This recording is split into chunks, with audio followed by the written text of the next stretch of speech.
नमस्कार. आज आपण एका खूपच इंटरेस्टिंग विषयावर बोलणार आहोत. बरोबर आणि चूक हे आपण नक्की ठरवतो कसं? तर यासाठीच्या 3 महत्वाच्या विचारसरणी आज आपण समजून घेऊया. चला, एका अगदी सोप्या पण तितक्याच अवघड प्रश्नापासून सुरुवात करूया. विचार करा, खोटं बोलणं ते कधी योग्य असू शकतं का?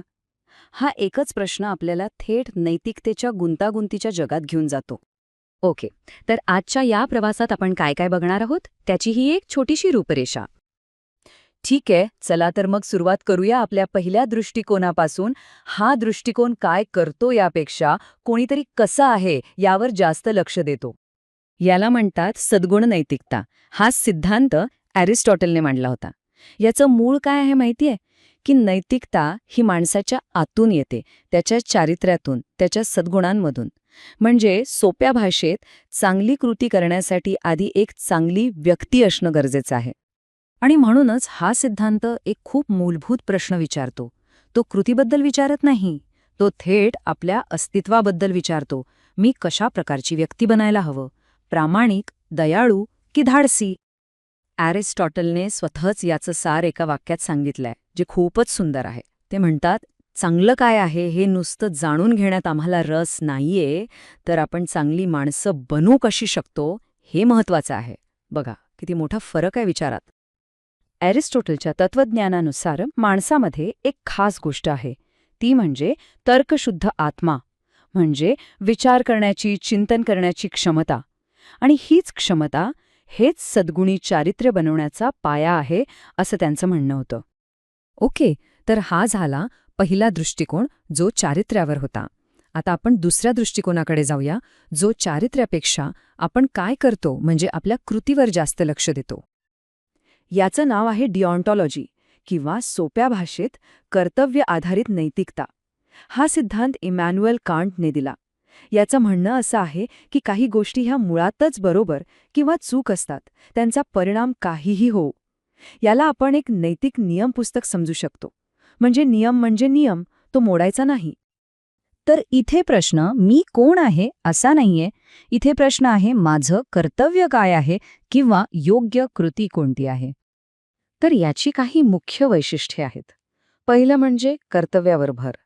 दुसरं म्हणजे असे नियम जे सार्वत्रिक असतील, म्हणजे सगळ्यांना लागू होतील.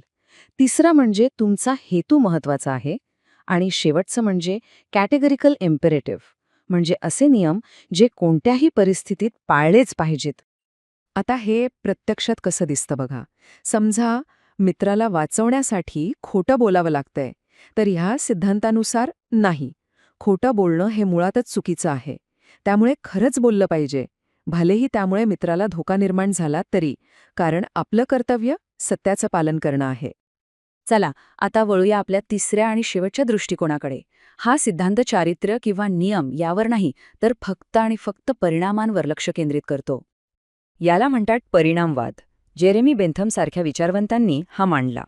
याची आयडिया एकदम सरळ आहे. एखादी कृती बरोबर की चूक हे तिच्या परिणामांवरून ठरवायचं. जी कृती सगळ्यात चांगलं परिणाम देईल तीच योग्य. जणू काही एक नैतिक कॅल्क्युलेटरच. म्हणजेच या विचारसरणीनुसार मुख्य ध्येय काय असतं, तर जास्तीत जास्त लोकांचं जास्तीत जास्त भलं करणं.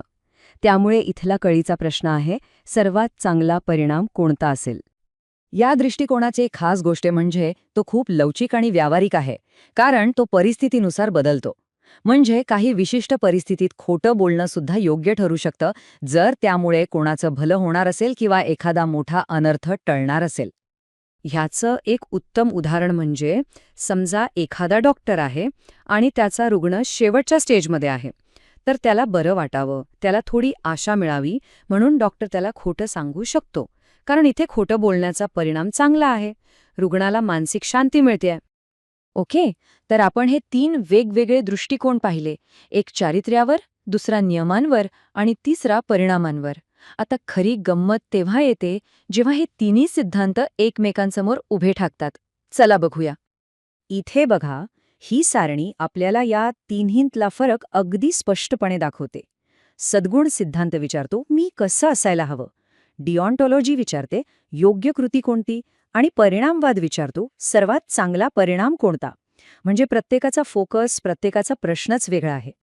आणि हा फरक समजून घेण्यासाठी ट्रॉली समस्येपेक्षा चांगलं उदाहरण नाही.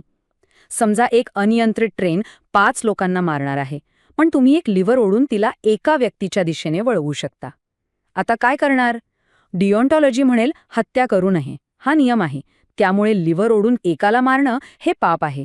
पण परिणामवाद म्हणेल 5 जणांपेक्षा एक मेलेला बरा, त्यामुळे लिव्हर ओढणं हेच योग्य आहे. बघा किती मोठा संघर्ष आहे. आणि यावरूनच आपल्याला कळतं की प्रत्येक सिद्धांताची स्वतःची ताकद आहे आणि स्वतःच्या मर्यादाही आहेत.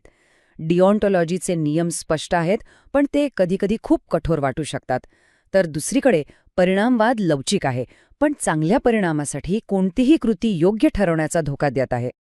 मग आता प्रश्न पडतो की यातलं निवडायचं काय? तर कदाचित उत्तर एक निवडण्यात नाहीये. काय वाटतं, या तीनही सिद्धांतांना आपण एक नैतिक टूलकिट म्हणून बघू शकतो का? म्हणजे निर्णय घेण्यासाठीची वेगवेगळी साधनं. म्हणजे पुढच्या वेळी जेव्हा एखादा अवघड निर्णय घ्यायचा असेल, तेव्हा स्वतःला हे 3 प्रश्न विचारून बघा. पहिला, एक चांगली सद्गुणी व्यक्ती काय करेल? दुसरा, इथे माझे नियम आणि कर्तव्य काय आहेत? आणि तिसरा, कोणत्या कृतीने सगळ्यात चांगला परिणाम मिळेल? या 3ही दृष्टिकोनांतून विचार केल्यावर कदाचित योग्य मार्ग सापडणं सोपं होईल. आणि जाता जाता एक विचार सोडून जातो. जेव्हा एखादा कठीण निर्णय घ्यायची वेळ येते, तेव्हा आपण नकळतपणे यातला कोणता दृष्टिकोन जास्त वापरतो? आपण आपल्या चारित्र्याचा विचार करतो, नियमांचा विचार करतो की परिणामांचा? जरा विचार करून बघा.